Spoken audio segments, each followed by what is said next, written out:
Ada pemimpin organisasi-organisasi Islam di Eropa, ya, dia sampai mengatakan selama ini orang Eropa masuk Islam satu harinya rata-rata 40 orang. Alhamdulillah.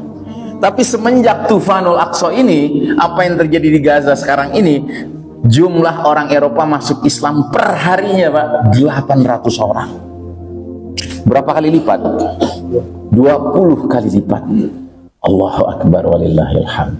Jadi tolong Pak, sadari Pak, bahwa pedulinya kita dengan apa yang terjadi di Palestina, di Gaza, itu bukan hanya untuk diri kita Pak, tidak. Tapi kalau kita bantu mereka, ya, itu sama saja kita ingin mengatakan kepada Allah, ya Allah, saya belum bisa menjadi seperti mereka. Setidak-tidaknya dengan aku membantu, ya Allah, jadikan mereka lebih bercahaya lagi di tengah-tengah zaman yang penuh kegelapan ini.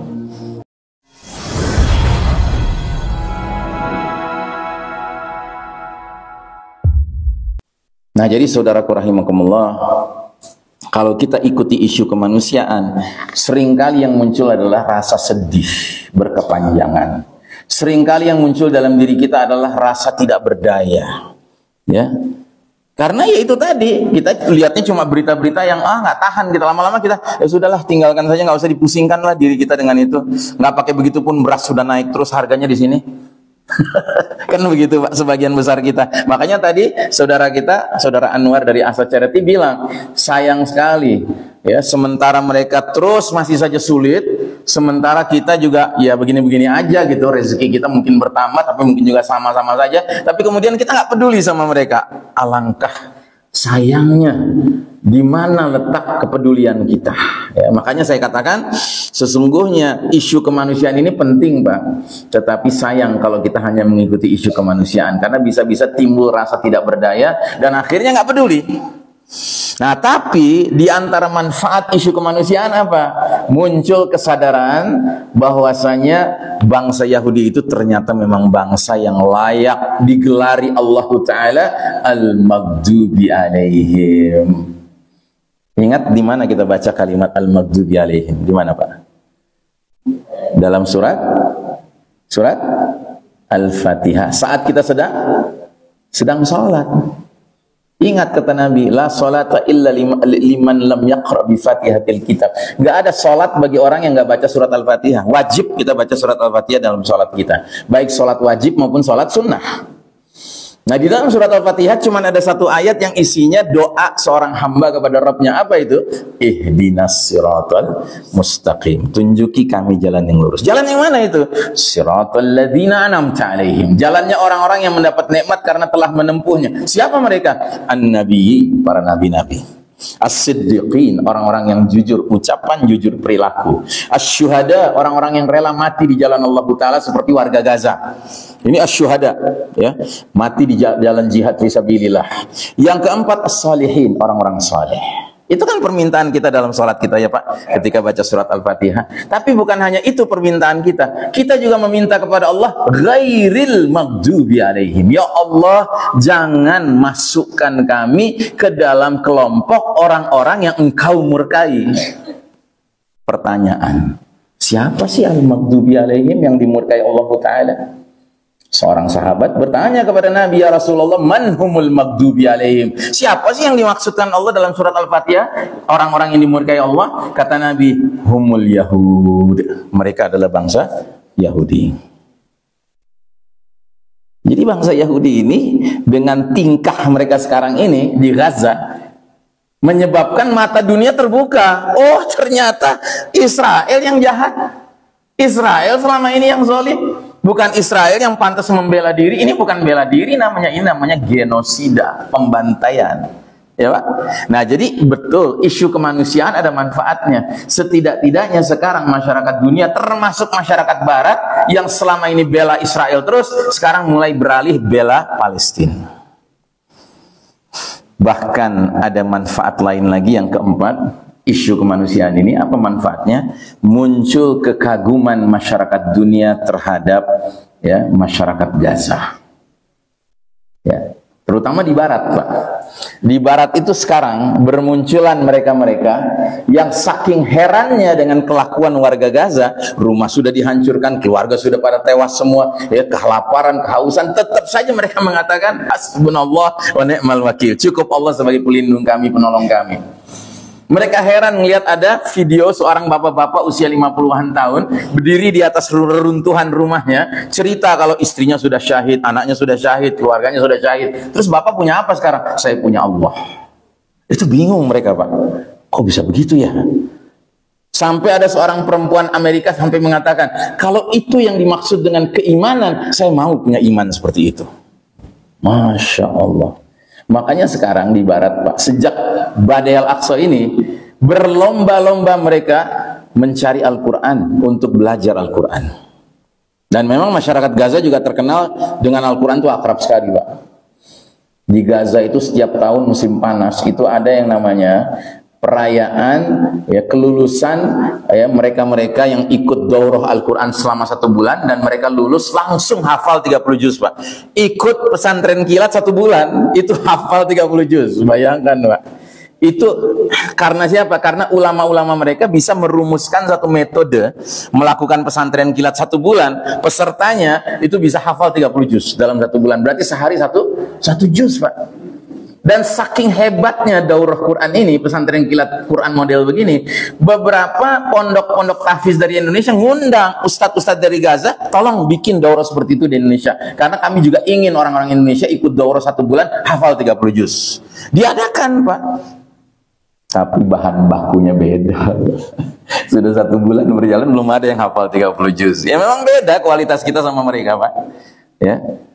2 bulan baru ada yang lulus. Jadi hafal Quran 30 juz. Alhamdulillah ala kulli halin. Nah, jadi saudaraku rahimakumullah, ada pemimpin organisasi-organisasi Islam di Eropa, ya, dia sampai mengatakan, selama ini orang Eropa masuk Islam 1 harinya rata-rata 40 orang. Alhamdulillah.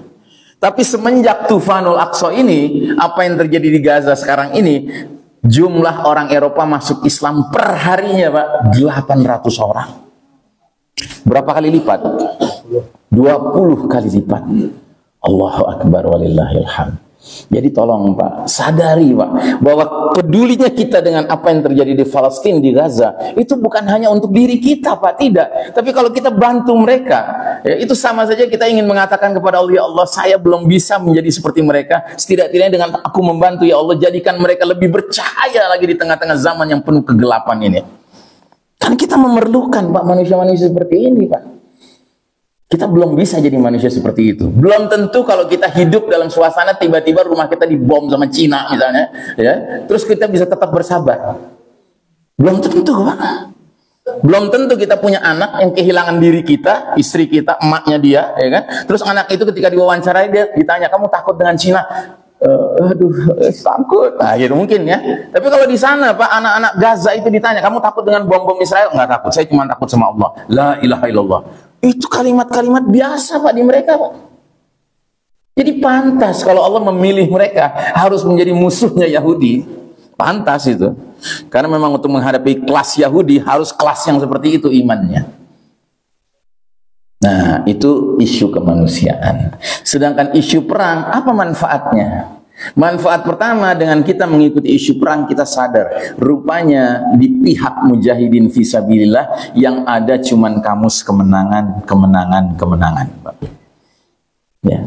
Anda tahu ada tentara Israel, dia masuk bersama sejumlah tentara Israel lainnya ke wilayah Gaza. Tiba-tiba muncul ini pasukan mujahidin dari lubang-lubang, Pak, lubang-lubang tanah, menyergap mereka, tewas semuanya kecuali 1 orang. 1 orang ini lari terbirit-birit, ya kan, diwawancarai, ditanya, apa yang terjadi? Kami menghadapi hantu, katanya. Kami perang menghadapi hantu. Nggak jelas mereka dari mana munculnya, nggak jelas pula hilangnya kemana mereka. Gitu. Itu dahsyatnya mujahidin, Pak. Ya. Dan ini kenapa bisa begini? Karena ini nasrun min indillah, pertolongan dari Allah. Bukan semata-mata karena kehebatan mujahidin, bukan, Pak. Memang Allah memberikan pertolongan. Dan kita bersyukur kalau ini semua terjadi dan menyebabkan banyak orang di barat sekarang bertaubat, Pak, masuk Islam. Karena ingat, masuk Islamnya masyarakat dunia ini yang tadinya kafir, itu bagian dari kemenangan. Pak, jangan lupa ya Pak, kita dari kecil sudah hafal surahnya ya Pak, di juz amma kan. Idza jaa nasrullahi wal fath. Bila mana pertolongan dan kemenangan dari Allah sudah tiba, wa ra'aitan nas yadkhuluna fi dinillahi afwaja. Lalu kamu menyaksikan manusia berbondong-bondong memeluk agama Allah, Islam ini. Fasabbih bihamdi rabbi wastaghfir innahu kana tawwaba. Maka sucikanlah Allah, pujilah Allah, dan mohon ampunlah pada Allah, sesungguhnya Allah itu maha menerima taubat. Ini yang terjadi sekarang Pak.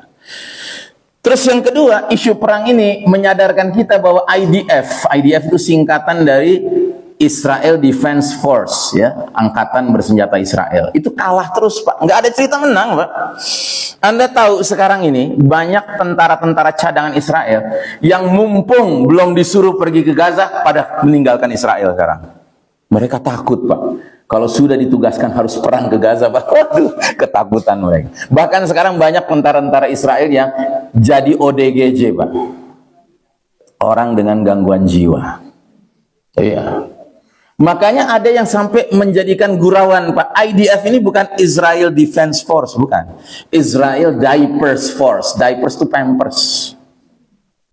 Jadi rupanya dari seluruh angkatan bersenjata di seluruh dunia ini cuma satu negara yang angkatan bersenjatanya di bagian celananya ada diapers, ada pampersnya Pak. Siapa itu? Israel. Karena tentara Israel itu sering kalau sudah menghadapi mujahidin sampai takutnya tuh terkencing-kencing. Maaf ya, maaf. Itu realita. Jadi Masya Allah ya. Nah kemudian yang ketiga, kita pun jadi sadar, oh ternyata pertolongan Allah itu bersama para mujahidin. Itu nyata Pak ya. Lalu yang keempat, ruhul jihad umat Islam sedunia tentu bangkit sekarang. Dan ini jelas ditakuti sama musuh-musuh Allah. Makanya mereka bikin upaya memisah-misahkan antara negeri dengan negeri muslim satu dengan lainnya. Dan sekarang ini ada kalimat yang terkenal di social media di barat ya. Kalimatnya begini bunyinya. Most people of the world stand with Palestine. Kebanyakan rakyat dunia berpihak ke Palestina. Most governments of the world stand with Israel. Kebanyakan pemerintahan dunia berpihak kepada Israel. Dan pemerintahan di sini tanpa kecuali Pak. Termasuk maaf pemerintahan negara-negara Arab, pemerintahan negara-negara Muslim. Apa buktinya? Buktinya sederhana. Begitu Israel teriak-teriak bahwa dirinya dizolimi sama mujahidin ya kan tanggal 7 Oktober, langsung Amerika kirim senjata. Israel Inggris kirim senjata, Prancis kirim senjata, kirim pasukan Pak. Adakah negara muslim manapun yang ngirim senjata ke Palestina? Adakah yang ngirim pasukan? Nggak ada. Emang kita bisa ngirim diri kita sendiri? Kan nggak bisa. Kalau pemerintahan nggak setuju kan nggak bisa kan kita berangkat kan? Inilah realitas pahit kita hari ini Pak. Ya, ini semakin menunjukkan kepada kita bahwa kita ini sebenarnya sekarang bukan dipimpin sama orang-orang yang berpegang teguh pada Quran dan Sunnah, tapi kita sedang dipimpin sama Yahudi sekarang ini. Mau itu diakui atau tidak, mau itu Yahudi terang-terangan maupun Yahudi pesek. Gitu. Tapi yang pasti dia mentalnya sudah mental tunduk patuh berserah diri kepada Yahudi dan sekutu-sekutunya Amerika, Inggris, Prancis. Dan ini semua gara-gara apa? Kepentingan nasional lebih utama daripada kepentingan Islam. Iya kan? Kepentingan nasional kan yang menghalangi itu. Kalau kepentingan Islam itu number one, nomor satu, oh semua rintangan disingkirkan. Nah jadi saudaraku rahimakumullah, perilaku warga Gaza membuat masyarakat barat tertarik mempelajari Islam. Sekarang sedang terjadi hujan hidayah di sebagian besar masyarakat barat. Ya, sampai-sampai tadi saya udah kutip kata-kata seorang perempuan, dia bilang, all I know is that I want to have that type of faith. Yang saya tahu bahwa saya ingin punya keimanan seperti orang-orang Gaza itu. Masya Allah, ya saking mereka itu kagum. Kok bisa ya anaknya sudah tewas, keluarganya sudah tewas, rumahnya sudah hancur, kelaparan. Tapi kalau ditanya cuman ngomongnya Allah hasbunallah wa ni'mal wakil. Anda tahu ada seorang selebritis perempuan Amerika, dia masuk Islam. Ditanya, kenapa kamu masuk Islam? Saya nonton video seorang ibu di Gaza menggendong anaknya yang sudah dikafani, ya mati karena bomnya Israel. Lalu ibu ini bilang begini, ya Allah, Rabbku, aku serahkan anakku kepada Engkau. Saya seorang ibu, saya tahu perasaannya kehilangan anak. Saya tidak bisa membayangkan kalau anak saya hilang. Bisakah saya mengucapkan kata-kata itu? Akibat itu saya penasaran apa yang menyebabkan wanita itu bisa ngomong demikian. Akhirnya saya belajar Quran dan akhirnya saya masuk Islam. Masya Allah, Pak. Ya. Jadi sia-sia tidak yang terjadi di Gaza sekarang? Sia-sia tidak? Tidak sia-sia. Jadi kalau ada orang bilang, ini nih gara-gara mujahidin nih, akibatnya Israel membombardir Gaza, mestinya solusinya apa? Hijrah, tinggalkan itu. Maaf, nggak ada itu. Ingat, Allah Ta'ala sampai mengatakan di akhir surat Ali Imran apa? Ya ayyuhalladzina amanu sabiru wasabiru warabitu wattaqullaha la'allakum tuflihun. Artinya, hai orang-orang beriman, sabarlah kalian, lipat gandakan kesabaran kalian, dan ribatlah kalian. Ribat itu artinya berjaga-jaga di negeri kalian. Jangan tinggalkan negeri kalian. Ya, dan bertakwalah kalian kepada Allah. Niscaya kalian akan meraih kemenangan. Ini yang sedang dikerjakan sama rakyat Gaza yang sekalipun nggak punya senjata, tapi mereka mengatakan diri kami inilah bayarannya untuk menjaga Masjidil Aqsa. Kita berhutang budi sama mereka, Pak. Saudara sekalian rahimakumullah. Selanjutnya kita lihat. Ini tadi hadisnya sudah saya bacakan bagian akhirnya, tapi lengkapnya sebenarnya ini setelah Nabi bangun dari sebuah tidur, Nabi bermimpi dalam tidurnya. Kata Nabi, sesungguhnya aku lihat bermimpi dalam tidurku, seakan-akan tonggak Alkitab, Al-Quran, telah tercabut dari bawah bantalku.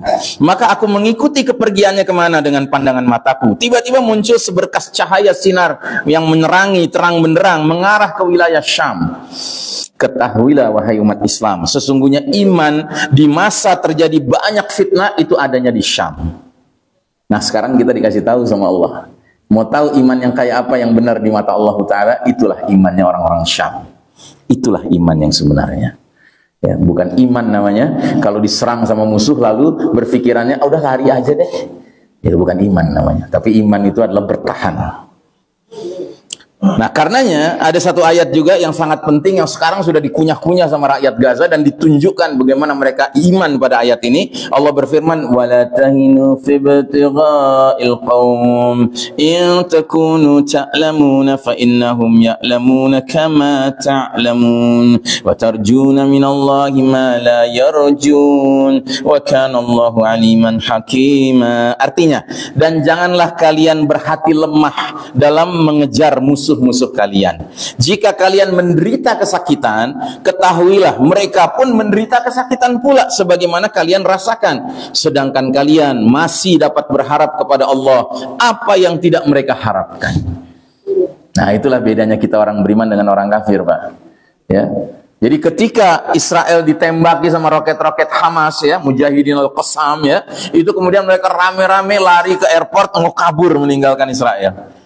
Tapi orang-orang beriman sudah dibombardir rumahnya, sudah pada syahid orang tuanya, anaknya, istrinya, suaminya, ya kan? Mereka bertahan di situ.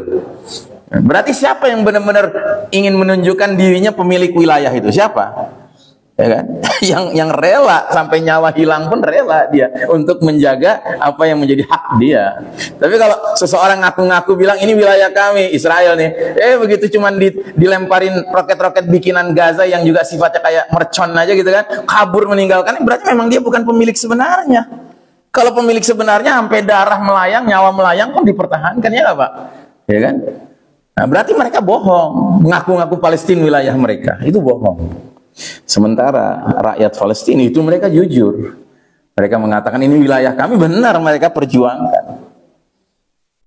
Makanya sekarang di Gaza, orang kalau mau tidur malam Pak, nggak cukup baca doa tidur, tapi baca 2 kalimat syahadat. Siap-siap kali nggak bangun lagi.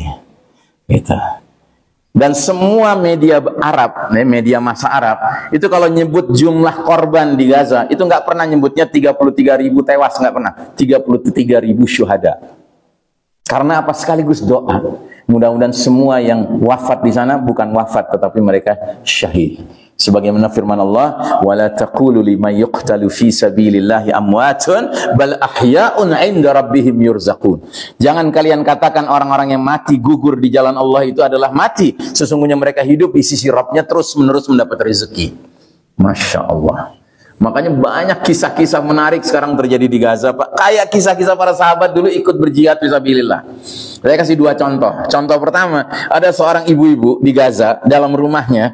Dia lagi di dalam rumahnya, tiba-tiba dengar pesawat-pesawat tempur, ya apa namanya, Israel terbang di langit Gaza, menjatuhkan bom ke sana kemari, bam. Tiba-tiba dia ingat anaknya laki-laki 5 tahun itu lagi main di luar rumah. Langsung dia ke depan rumah, dia ke pintunya, lalu dia teriak, dia panggil anaknya. Anaknya yang kecil ini 5 tahun lari ke mamahnya. Belum sampai rumah ada bom jatuh dekat anaknya, syahid anaknya. Sedihlah si ibu ini. Maka malamnya dia berdoa minta sama Allah keridhaan untuk menerima apa yang terjadi. Dikasih rezeki sama Allah. Mimpi dia ketemu anaknya.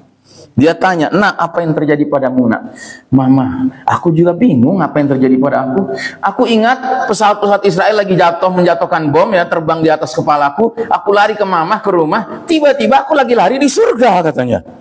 Jadi tadinya lari menuju rumah, atau lagi lari di surga. Kata emaknya, "Apa yang kamu rasakan?" "Aku nggak merasakan apa-apa, Mama, kecuali kayak dicubit," katanya. Masya Allah. Persis kayak hadis Nabi. Nabi bilang apa? Orang yang mati syahid di medan jihad fisabilillah, rasa sakitnya kayak digigit semut, kata Nabi.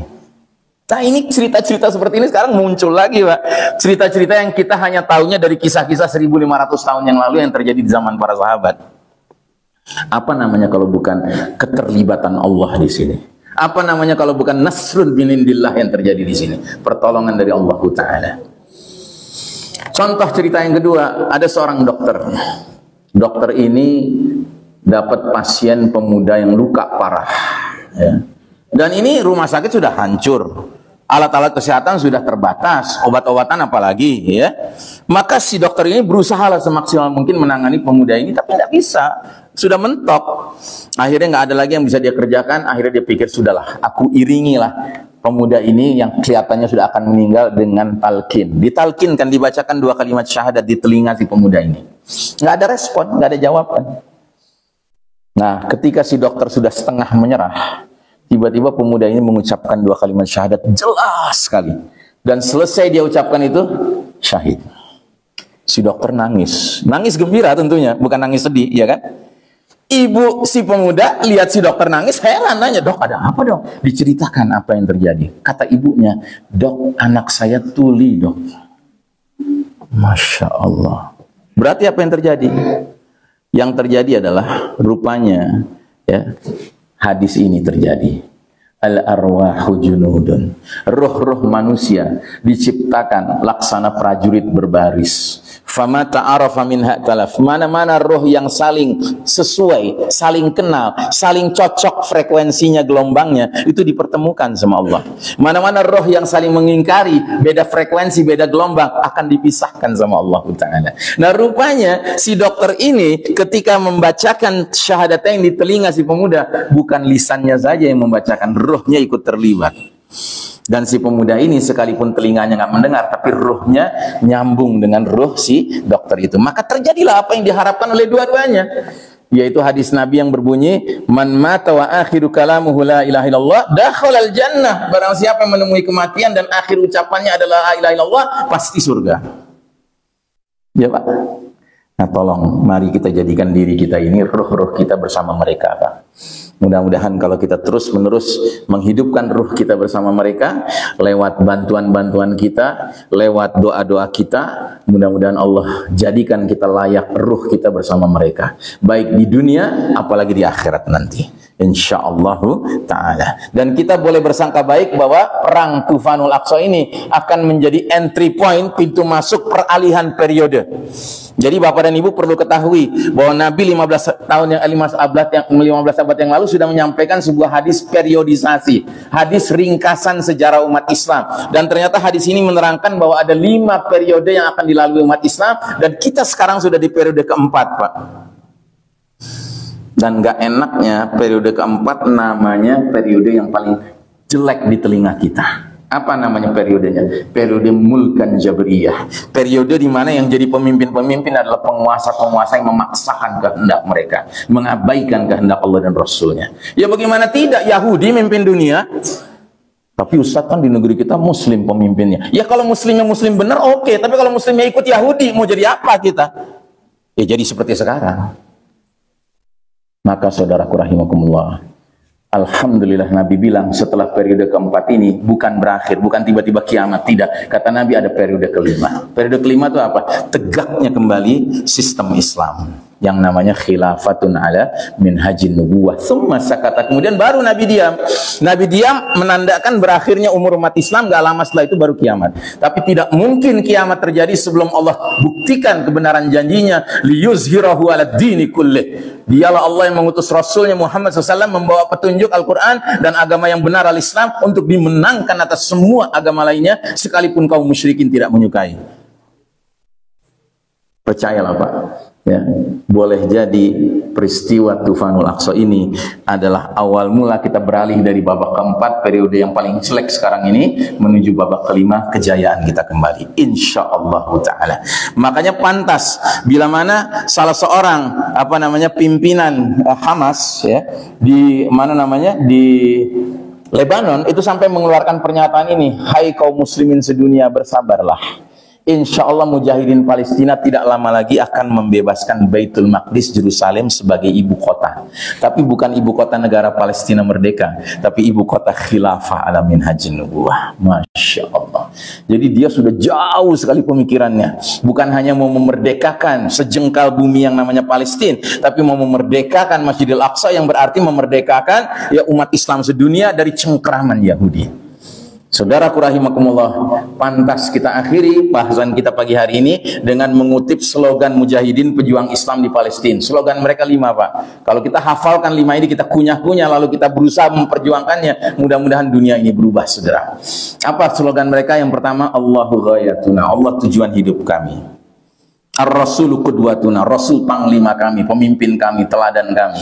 Al-Quran dusturuna, Quran itu konstitusi kami, undang-undang dasar kami.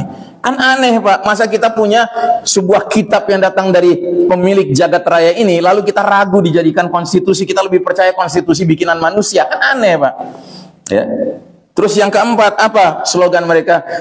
Al-jihadu sabiluna, ya, jihad di jalan Allah itulah jalan hidup kami. Lalu yang terakhir, al-mautu fi sabilillah asma amanina, mati di jalan Allah itulah cita-cita tertinggi kami.